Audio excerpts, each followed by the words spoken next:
In this video, I'm going to teach you how to use global content across multiple templates in HubSpot.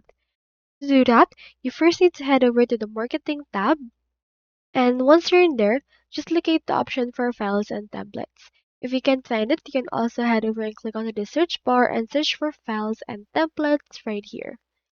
You should be able to find them onto the search right here.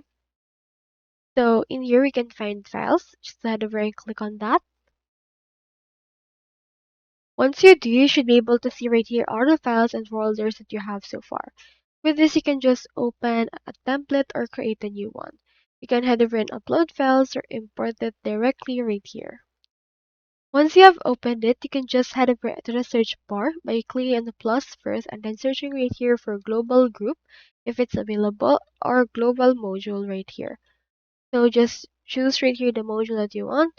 Then add that right here, and once you're done, just save the template and apply the template to multiple pages that you want. This will edit the global content once to update it everywhere.